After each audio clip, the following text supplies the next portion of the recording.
in Central Africa, there's a tribe called Bakuba, and they believe in a god that they call Bombo. Now, according to their beliefs, Bombo lived forever, and at the time when earth was nothing but water and darkness, and Bombo felt a very sharp pain in his stomach, and he vomited up the sun, the moon, and the stars. The sun shone so fiercely that the water steamed up in clouds and dry hills gradually appeared. Bombo vomited again, and out of his stomach came animals and people and many other things. The first woman, the leopard, the eagle, the falling star, the monkey, medicine, etc., etc. Now, for those who's a bit skeptical about this creation story about Bombo and doesn't believe it to be true, I want you to consider the following argument. Now, we know that movement exists. Now, because movement exists, I want to argue that there must be a prime mover, and we call this prime mover Bombo.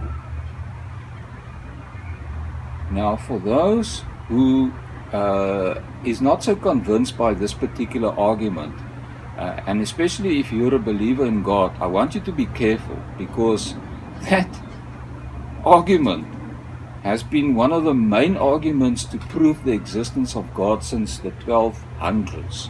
Now, the person who came up with this particular argument was Thomas Aquinas. He lived between 1225 and 1274, and he was really the first person to try and advance rational arguments for God's existence.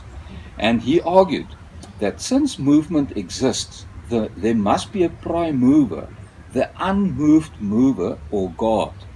Further, that we can see that things in the universe are scaled from the less to the more complex, from the less to the more perfect. And this leads us to suppose that at the peak there must be a being of absolute perfection. God is the first and final cause of the universe, absolutely perfect. The creator of everything out of nothing. He reveals himself in his creation and rules the world through his perfect will. This is now an argument, as I say, that's been used, the main argument really for the existence of God since the 1200s. And what do you say now? Can't we use that same argument to prove that Bombo exists? Now, Richard Dawkins said the following about this particular argument in his book, The God Illusion. He says, that's an argument? You might as well say people vary in smelliness, but we can make the comparison only by reference to a perfect maximum of conceivable smelliness. Therefore, there must exist a preeminently peerless stinker, and we call him God. Or substitute any dimension of comparison you like, and you derive an equally foolish conclusion. Mbombo, I'm telling you, Mbombo.